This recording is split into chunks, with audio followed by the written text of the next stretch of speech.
कहानी की शुरुआत होती है विलियम ट्रेनर नाम के एक आदमी से, जिसकी जिंदगी देखने में बिल्कुल परफेक्ट लग रही थी। वो बहुत अमीर है, एक खूबसूरत गर्लफ्रेंड है उसकी। लेकिन फिर एक सुबह सब कुछ बदल गया जब वो बारिश में ज्यादा ध्यान न देते हुए काम पर जाने के लिए लेट हो रहा था। वो एक कॉल में इतना बिजी था कि ध्यान न देते हुए उसने सड़क पर टैक्सी रोकने की कोशिश की। तभी एक हॉर्न बजा जिससे उसकी आंखें चमकी और अचानक से टायर्स के जोर से घिसने की आवाज सुनाई दी। इसके बाद हमें लुइजा क्लार्क नाम की एक लड़की दिखाई जाती है, जो एक बहुत ही चुलबुली और हंसमुख लड़की है। उसके चेहरे पर हमेशा मुस्कान रहती है। वो कैफे में एक वेट्रेस है। अपने चटकीले रंगीन कपड़ों में वो चेहरे पर मुस्कान लिए कैफे में कस्टमर्स को कॉफी, चाय, केक्स वगैरह सर्व करती है। उसे अपनी जिंदगी में बहुत कुछ नहीं चाहिए, उसकी ठीक कट रही थी। लेकिन फिर एक दिन कैफे बंद हो गया और उसके बॉस ने माफी मांगते हुए कहा कि अब तुम्हारी नौकरी भी नहीं रहेगी। फिर हम लुइजा को उसके घर पर देखते हैं, जो बहुत मिडिल क्लास था। सब लोग काम करते थे लेकिन फिर भी मुश्किल से बस गुजारा चल रहा था।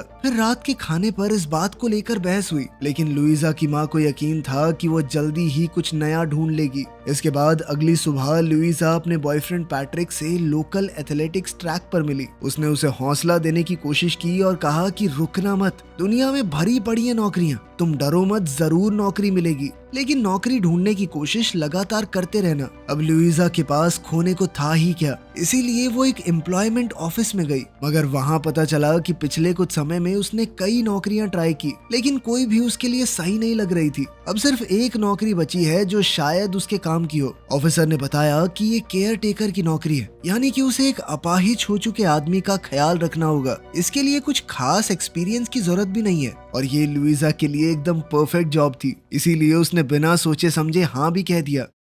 फिर अगले दिन लुइजा नौकरी के इंटरव्यू के लिए गई। वो जगह एक पुराने समय का महल था। इससे ये भी पता चल रहा था कि यहाँ रहने वाले लोग बेहद अमीर हैं। ये सब चकाचौंध देखकर लुइजा का मिडिल क्लास दिमाग थोड़ा नर्वस हो गया। उसके इंटरव्यू की शुरुआत थोड़ी ऑकवर्ड रही। उसके इंटरव्यू के दौरान उसकी स्कर्ट भी थोड़ी फट गई। लुइजा अक्सर ऐसी बेवकूफियां करती रहती है। कमिला ट्रेनर, जो कि उसका इंटरव्यू ले रही थी, वो औरत बहुत ही शाही और रॉयल पर्सनैलिटी वाली थी। उसके सामने लुइजा की उलझुल हरकतें बहुत अजीब लग रही थी। लेकिन लुइजा बेचारी आदत से मजबूर बिना रुके बड़ बोलती रही। उसका खुद पर कंट्रोल ही नहीं था और धीरे धीरे उसकी बातों से कमिला ने उसकी सादगी और मासूमियत का पता लगाया। लुइजा को लगा था कि मुझे नौकरी नहीं मिलने वाली, लेकिन तभी कमिला ने पूछा कि क्या वो तुरंत काम शुरू कर सकती है। ये सुनते ही लुइजा बहुत खुश हो गई। इसके बाद कमिला ने लुइजा को पूरा घर दिखाया। वहाँ उसने बताया कि ये जॉब असल में उसके बेटे के लिए है, जो 2 साल पहले हुए एक हादसे के बाद हैंडीकैप बन गया था। उसकी नौकरी की छोटी छोटी बारीकियां समझाते हुए कमिला ने साफ कर दिया कि लुइजा का काम एक पेड केयर टेकर का नहीं है। उससे ज्यादा उसे एक दोस्त बनना होगा जो विल के साथ समय बिताए, बातें करे। हालांकि ये बात थोड़ी अजीब लगी उसे, लेकिन लुइजा फिर भी खुश थी कि चलो नौकरी तो मिली। फिर जब लुइजा पहली बार विल से मिली तो वो ज्यादा कुछ समझ नहीं पाई। अपने बिखरे बाल और बढ़ी हुई दाढ़ी के साथ विल व्हील चेयर पर बैठा था।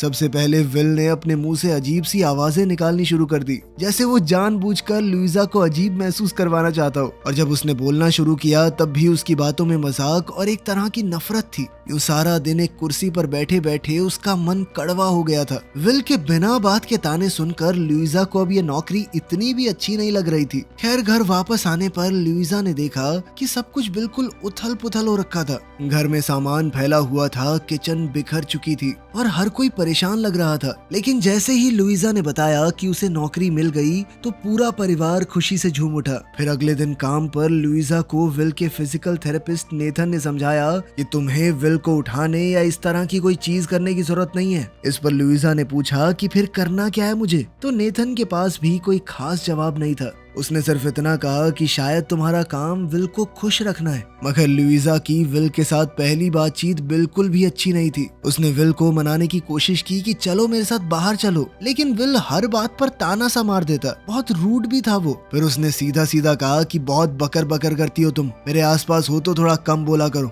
इससे अपनी लुइजा का मन और थोड़ा खट्टा हो गया। लुइजा ने कोशिश बहुत की कि दिखाए ना कि उसे बुरा लगा है, लेकिन उसके चेहरे पर यह साफ दिख रहा था। फिर हम देखते हैं कि वो गार्डन में अकेली बैठकर लंच करती थी, सबसे अलग, खास करके विल से। इतनी बुरी शुरुआत के बावजूद लुइजा ने नौकरी छोड़ने की बजाय काम करने का फैसला किया। हर दिन वो अपने रंगीन कपड़ों में आती और पूरी कोशिश करती कि विल को थोड़ा आराम और खुश महसूस करवा सके। हर दिन विल उसे देखकर और ज्यादा कंफ्यूज लगने लगता। वो सोच रहा था कि इस लड़की को बिल्कुल बेइज्जती महसूस नहीं होती या सेल्फ रिस्पेक्ट है ही नहीं इसमें। इसी बीच लुइजा अपनी बहन ट्रीना के साथ विल के बारे में बात कर रही थी। धीरे धीरे बात ट्रीना पर आ गई, जहां उसने बताया कि वो दोबारा अपनी पढ़ाई शुरू करने के बारे में सोच रही है। मगर ये सुनकर लुइजा परेशान हो गई, क्योंकि इसका मतलब था कि उसे घर पर रुककर अकेले ही मम्मी पापा का ध्यान रखना होगा। ट्रीना को भी उसके लिए बुरा तो लग रहा था, लेकिन उसके पास कोई चारा भी नहीं है। उसके लिए ये करना जरूरी था और लुइजा ये समझ रही थी।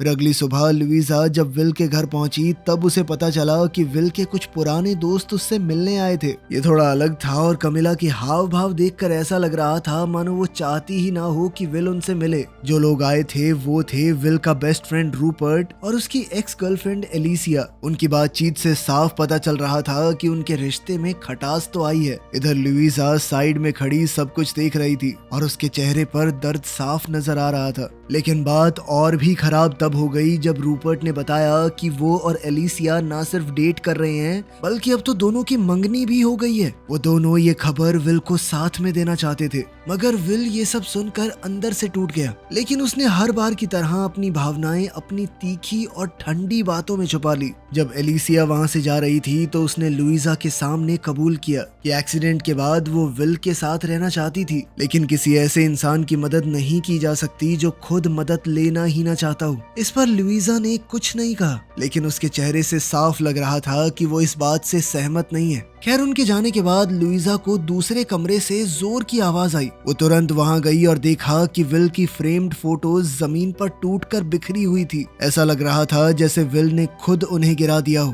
बाद में जब लुइजा अपने बॉयफ्रेंड पैट्रिक के साथ थी तब भी वो विल के बारे में ही बात कर रही थी। उसने कहा कि मुझे यकीन नहीं होता बेचारे विल के साथ जिंदगी ने पहले तो इतना बुरा किया, ऊपर से उसका सबसे करीबी दोस्त और उसकी एक्स एक दूसरे से शादी करने वाले हैं। ये सब देखकर उस बेचारे को अपनी डिसेबिलिटी का और ज्यादा एहसास होता होगा। उसे विल के लिए बहुत बुरा लग रहा था, लेकिन पैट्रिक को इससे कोई फर्क नहीं पड़ा। उसका ध्यान कहीं और ही था। असल में उसने लुइजा को नॉर्वे जाने के लिए मना लिया था, जहाँ एक रेस होने वाली है जिसमें वो अपने दोस्तों के साथ हिस्सा लेना चाहता है। लुइजा को पहले इस बारे में पता ही नहीं था और जब उसे पता चला तो वो इतनी घबरा गई कि कुछ कह ही नहीं पाई। उसकी बात सुनकर पैट्रिक पीछे हटने वाला तो था नहीं, इसीलिए उसने नाटक किया कि मैं बहुत खुश हूँ, वाओ। अब अगले दिन काम पर विल ने लुइजा को उन फोटोज को ठीक करते हुए देख लिया जो उसने कल तोड़ दी थी। उसने तुरंत कहा कि मैं नहीं चाहता ये फोटोज ठीक की जाएं। मैं अब खुद को उस रूप में देखना नहीं चाहता। उसे ऐसी कोई भी चीज पसंद नहीं जो उसे अपनी पुरानी जिंदगी की याद दिलाए। इससे वो और ज्यादा अपाहिज महसूस करता है। अब वो लुइजा पर गुस्सा करने लगा कि किससे पूछ के तुम ये ठीक कर रही थी पागल लड़की। लेकिन इस बार लुइजा भी चुप नहीं रही। उसने भी जवाब दिया और कहा कि पहले तो इस तरह बर्ताव करना बंद करो, क्योंकि मैंने ऐसा कुछ नहीं किया है तुम्हारे साथ। गुस्से में उसने ये भी बोल दिया कि मुझे कोई शौक नहीं है तुम्हारे साथ यहाँ बैठ के बात करने का। मैं बस पैसों के लिए ये नौकरी कर रही हूँ, मुझे बहुत जरूरत है इसलिए। और ये बात मानो विल को छू गई। उसी दोपहर अचानक से विल ने लुइजा को अपने साथ मूवी देखने के लिए कहा। लुइजा को ऐसी मूवी देखना जिसके अंदर सबटाइटल होते हैं कुछ खास पसंद नहीं है, लेकिन फिर भी उसने हाँ कर दी। मगर थोड़ी ही देर में वो मूवी उसे बहुत ज्यादा पसंद आई। इस बारे में उन दोनों ने पहली बार एक ढंग की बातचीत की। इसके बाद तो और भी चौंका देने वाली बात हुई। विल ने कहा कि बाहर चलें क्या थोड़ा। अब उनकी बातचीत बढ़ने लगी और दोनों एक दूसरे के साथ अच्छा महसूस करने लगे। कमिला ने भी जब ये देखा तो वो बहुत खुश हुई। खैर फिर हॉस्पिटल की एक ट्रिप के दौरान नेथन ने लुइजा को साफ साफ समझाया कि विल की जिंदगी कितनी मुश्किल है। उसने बताया कि उसके ठीक होने का कोई चांस नहीं है और सबसे बुरी बात ये थी कि अपनी इस हालत की वजह से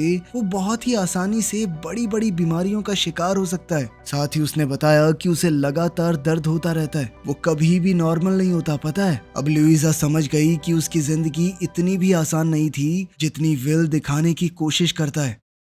फिर उस रात जब लुइजा पैट्रिक के साथ मूवी देखने गई तो उसने एक फॉरेन फिल्म देखने के लिए कहा, लेकिन पैट्रिक ने उसकी बात पर ध्यान ही नहीं दिया और एक कॉमेडी मूवी की टिकट खरीद ली। खैर कुछ दिन बाद बाहर बर्फ गिर रही थी, लेकिन अंदर विल की तबीयत खराब हो गई। उसे तेज बुखार था और उसके पिता ने लुइजा से कहा कि उस पर नजर रखना। लुइजा ने बिल्कुल ऐसा ही किया, मगर जैसे जैसे वक्त बीता उसकी हालत और ज्यादा खराब हो गई। उसने मदद के लिए कॉल करने की कोशिश की, लेकिन आधी नींद में विल ने कहा कि टेंशन मत लो, सब कुछ ठीक हो जाएगा। लेकिन कई घंटे बीत गए और उसकी हालत बिगड़ती ही जा रही थी। आखिरकार नेथन वहां पहुंचा और जैसे ही उसने विल की हालत देखी वो बुरी तरह घबरा गया। वो तुरंत उसे बचाने के लिए हर मुमकिन कोशिश करने लगा। इसी दौरान लुइजा ने विल की कलाई पर कट मार्क्स देखे और उसे समझ आ गया कि विल अपनी भावनाओं को छुपाता है। वो झूठ बोल रहा है कि सब सही है। जो बेमतलब की बातें वो दूसरों के सामने करता है वो तो बस एक ढोंग है। अंदर ही अंदर वो बहुत दुखी था।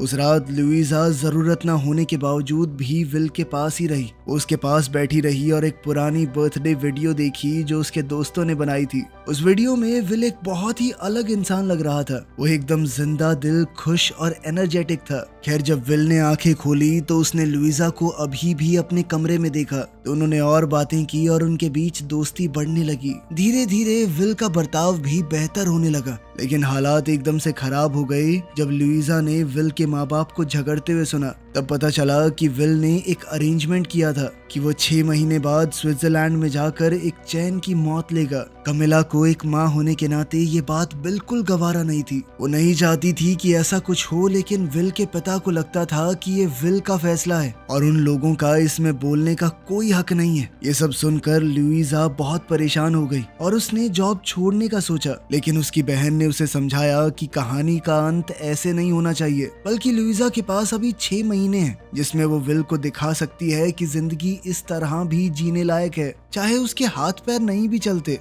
तब भी। अब लुइजा ने अपना ये प्लान विल के माँ बाप को बताया और उन्होंने कहा कि अगर वो विल को घर से बाहर ले जाने में कामयाब हो गई तो वो उसकी हर तरह से मदद करेंगे। अब लुइजा जानती थी कि विल खुद से तो कहीं नहीं जाएगा, इसीलिए उसने झूठ कह दिया कि नेथन ने कभी हॉर्स रेस नहीं देखी, वो जाना चाहता है वहाँ। फिर जब दोनों वहाँ पर गए तो लुइजा बहुत एक्साइटेड थी, लेकिन तभी अचानक विल की व्हील चेयर मिट्टी में फंस गई। इससे विल को शर्मिंदगी महसूस हुई, लेकिन फिर कुछ लोगों ने आकर उसकी मदद की। इस छोटी सी दिक्कत के बाद भी सब ठीक लग रहा था और विल अब थोड़ा एंजॉय भी कर रहा था। लेकिन बाद में वो लोग एक रेस्टोरेंट में गए जहाँ उन्हें सर्व करने से मना कर दिया गया, जिसके बाद लुइजा ने वहाँ पर तमाशा खड़ा कर दिया। इससे विल थोड़ा शर्मिंदा हो गया और उसका पूरा दिन खराब गया। मगर हार ना मानने का फैसला करते हुए लुइजा ने विल को बताया कि मेरे पास मोजार्ट कॉन्सर्ट की टिकट्स हैं, क्योंकि वो कभी भी किसी ऐसे कॉन्सर्ट में नहीं गई। विल पहले तो जाना नहीं चाहता था, लेकिन फिर थोड़ी हिचकिचाहट के बाद वो मान गया। उस रात लुइजा बहुत अच्छे से तैयार हुई और वो बेहद सुंदर भी लग रही थी। विल ने भी एक सूट पहन लिया, दोनों साथ में बिल्कुल जच रहे थे। वो रात बहुत अच्छी रही और विल शो से ज्यादा लुइजा के साथ होने की खुशी महसूस कर रहा था। उसे ये सब इतना पसंद आया कि जब वो घर लौट रहे थे तो उसने कहा कि थोड़ी देर और गाड़ी में बैठकर म्यूजिक सुनते हैं। इस पर लुइजा ने तुरंत हाँ कर दी। फिर कुछ दिन बाद लुइजा ने अपने बर्थडे पर विल को अपने घर डिनर के लिए बुलाया। डिनर एकदम बढ़िया जा रहा था, लेकिन फिर पैट्रिक वहाँ आ गया और उसकी विल के लिए जलन साफ दिख रही थी। विल ने भी ये देखा और जानबूझकर और मस्करी करने लगा। वो लुइजा के साथ फ्लर्ट करने लगा ताकि पैट्रिक को और गुस्सा दिला सके। खैर फिर एक चिढ़े हुए पैट्रिक ने लुइजा को एक काफी अजीब सा नेकलेस गिफ्ट किया, जिसे लुइजा ने जानबूझकर नाटक करते हुए ऐसा दिखाया कि वाओ कितना प्यारा है, जबकि विल ने उसके लिए एक खास स्टॉकिंग ली थी और लुइजा को वो सच में बेहद पसंद आई, इतनी कि वो खुशी से नाचने लगी। फिर अगले दिन विल लुइजा को पास के एक किले का टूर करवाने ले गया। वहाँ उसने लुइजा को अपनी सबसे पसंदीदा जगह के बारे में बताया, जो थी पेरिस, और वहाँ का एक छोटा सा कैफे जहाँ वो पहले कई बार जाया करता था। लुइजा ने उससे कहा कि वहीं चलते हैं ना, लेकिन विल ने उसे समझाया कि मैं वहाँ पर बिल्कुल उसी तरह से जाना चाहता हूँ जैसे पहले जाता था, ये बेकार सा शरीर लेकर नहीं। फिर घर वापस आकर लुइजा के पिता ने अपनी नई नौकरी मिलने का जश्न मनाया। पता चला कि विल के पिता ने उन्हें महल में मेंटेनेंस का काम दे दिया था। लुइजा खुश तो थी, लेकिन उसे थोड़ी चिंता भी हो रही थी कि कहीं ये नौकरी उसके पिता को गलत वजह से तो नहीं दी गई। तब विल ने उसे समझाया कि इसका मतलब सिर्फ इतना सा है कि तुम्हें अब सबके लिए चिंता करने की जरूरत नहीं है, अब वो थोड़ा अपने बारे में सोच सकती है। फिर आया रूपर्ट और एलिसिया की शादी का दिन, जहाँ विल और लुइजा एक साथ गए। शुरुआत थोड़ी अजीब थी, लेकिन धीरे धीरे सब नॉर्मल होने लगा। फिर लुइजा ने थोड़ी ड्रिंक ली और विल को लोगों के साथ घुलने मिलने के लिए कहा। इसके बाद विल की एक दोस्त मैरी ने एलिसिया की बुराई करते हुए कहा कि उसने वक्त आने पर तुम्हें छोड़ दिया। उसने कहा कि विल एक खास इंसान है और लुइजा को खुश होना चाहिए कि उसे विल मिला। लुइजा भी उसकी इस बात से सहमत थी और ये दिखाने के लिए वो विल को डांस फ्लोर पर ले गई। लोग उन्हें देख रहे थे लेकिन उन्हें किसी से कोई फर्क नहीं था। फिर रात का अंत हुआ जब विल सड़क पर व्हीलचेयर को तेज भगा रहा था और लुइजा उसकी गोद में बैठी थी। वो दोनों साथ में हंसते हुए एंजॉय कर रहे थे। फिर अगले दिन विल की माँ को टेंशन हो गई कि वो पूरी रात बाहर था और नेथन को भी ये बात सही नहीं लगी कि विल ने शराब पी थी। लेकिन दोनों ने एक बदलाव महसूस किया कि विल पहले से ज्यादा खुश लग रहा है। इसके बाद हम पैट्रिक और लुइजा को साथ में ट्रेनिंग करते हुए देखते हैं। दौड़ते हुए जब वो अपनी हॉलिडे प्लान कर रहे थे तब लुइजा को याद आया कि उस वक्त तो मुझे विल के साथ रहना है, देखो तुम्हें अकेले ही जाना पड़ेगा। ये सुनकर पैट्रिक गुस्से से फट गया। उसे लग रहा था कि लुइजा उससे ज्यादा समय तो विल को देती है। लुइजा ने उसे समझाने की कोशिश की कि ये जरूरी है, लेकिन पैट्रिक गुस्से में वहाँ से चला गया। उधर इतना सब होने के बावजूद भी लुइजा को पता चला कि विल अभी भी अपनी बात पर अड़ा हुआ है। उसने स्विट्जरलैंड जाने का प्लान कैंसिल नहीं किया, लेकिन उसने सोचा कि अगर वो एक लास्ट चांस दे तो शायद उसका मन बदल सकती है। तो अब उसने एक बड़ा हॉलिडे प्लान किया। पूरी जान लगाकर वो विल की जिंदगी बचाना चाहती थी। खैर, जाने से एक रात पहले पैट्रिक ने लुइजा को सरप्राइज दिया, लेकिन जब उसे पता चला कि लुइजा उसके साथ नहीं विल के साथ छुट्टियों पर जा रही है तो वो और ज्यादा गुस्सा हो गया। उसे लग रहा था कि लुइजा उसे धोखा दे रही है। पैट्रिक बिना लुइजा की बात सुने वहाँ से निकल गया। खैर, उन दोनों का हॉलिडे एकदम परफेक्ट जा रहा था। वहाँ का मौसम एकदम खूबसूरत था और दोनों ने अपना दिन पूल और बीच के पास एंजॉय किया। फिर रात को जब बाहर तूफान चल रहा था तो लुइजा ने विल की बेड पर लेटने में मदद की, लेकिन फिर मानो वो पल वहीं थम गया और वो उसके पास आकर लेट गई। सब कुछ भूल कर वो एक दूसरे के करीब आए और दोनों ने एक दूसरे को चूम लिया। वो पल बेहद खूबसूरत और हर तरह से परफेक्ट था। अगले दिन भी सब कुछ उतना ही अच्छा था और लुइजा खुद को बहुत खुश महसूस कर रही थी। लेकिन उस रात जब उसने अपने दिल की बात विल से कही तो सब कुछ उल्टा पड़ गया। विल ने कहा कि मैं भी तुमसे प्यार करता हूँ, लेकिन उसने साफ कह दिया कि वो अपना इरादा नहीं बदलेगा। वो स्विट्जरलैंड अभी भी जाना चाहता था। लुइजा का दिल टूट गया और उसने कहा कि तुम कितने खुदगर्ज हो, लेकिन विल ने उसे समझाया कि वो ऐसी जिंदगी नहीं जी सकता, ये उसकी जिंदगी नहीं है। इसके अलावा विल ये भी नहीं चाहता था कि आगे चलकर लुइजा उन सब चीजों के लिए उससे नफरत करने लगे जो वो अपनी इस हालत की वजह से उसे कभी नहीं दे पाएगा। लुइजा उसकी कोई भी बात सुनने को तैयार नहीं थी। वो बहुत रोई, दिल टूटने के बाद वहाँ से चली गई। अजीब बात ये थी कि विल भी अंदर से उतना ही टूट चुका था। खैर, जब वो घर लौटे तब सब कुछ बदल चुका था। विल के माँ बाप को लग रहा था कि शायद अब कोई चांस है, लेकिन लुइजा का उदास चेहरा देखकर उन्हें अपने सबसे बड़े डर का एहसास हो गया। लुइजा ने उन्हें बताया कि वो चाहकर भी कुछ नहीं कर सकती और ये सुनते ही कमिला रो पड़ी। फिर उस रात लुइजा ने अपने परिवार वालों को सब कुछ सच बताया। उसकी माँ इस बात से बहुत गुस्से में थी, लेकिन उसके पिता बिल्कुल शांत रहे। उन्होंने समझाया कि तुम किसी इंसान को बदल नहीं सकते, तुम सिर्फ इतना कर सकते हो कि वो जैसे हैं उन्हें वैसे ही अपनाओ और उनसे प्यार करो, और साथ में ये उम्मीद कि ये प्यार काफी हो। तब लुइजा को समझ आया कि उसने बहुत बड़ी गलती कर दी है। उसे विल के आखिरी पलों में उसके साथ होना चाहिए था, ना कि उससे दूर। अब वो तुरंत स्विट्जरलैंड के लिए निकल पड़ी, जहाँ विल अपनी आखिरी सांसें लेने वाला था। वहाँ विल की जिंदगी के आखिरी दिन पर लुइजा ने बस उस तरीके से उसकी मदद की जो वो जानती थी। वो उसके साथ बेड पर लेट गई और दोनों एक दूसरे को पकड़कर चुपचाप लेटे रहे। ये उनके लिए बेहद खूबसूरत पल था। फिर कुछ दिन बाद हम देखते हैं कि लुइजा पेरिस में थी। वो उसी छोटे से कैफे में थी जिसके बारे में विल ने उसे बताया था कि वो उसकी फेवरेट जगह है। फिर हम सुनते हैं कि विल ने लुइजा के लिए एक आखिरी गुड बाय लेटर छोड़ा था। उस लेटर में विल ने दिल से लुइजा का शुक्रिया अदा किया और फिर उसे जिंदगी में आगे बढ़ने को कहा। साथ ही लेटर में ये भी लिखा था कि उसने लुइजा के लिए एक बड़ी जायदाद छोड़ी है। अब उसके पास इतना था कि वो आखिरकार बिना किसी की जिम्मेदारी उठाए अपनी जिंदगी खुद के लिए जी सकती है। आखिर में लुइजा पेरिस की सड़कों पर घूम रही थी, जहाँ उसके सामने एक नई खूबसूरत जिंदगी उसका इंतजार कर रही है। वीडियो पसंद आई तो लाइक कर देना, चैनल को सब्सक्राइब कर लेना। मिलते हैं अगली वीडियो में।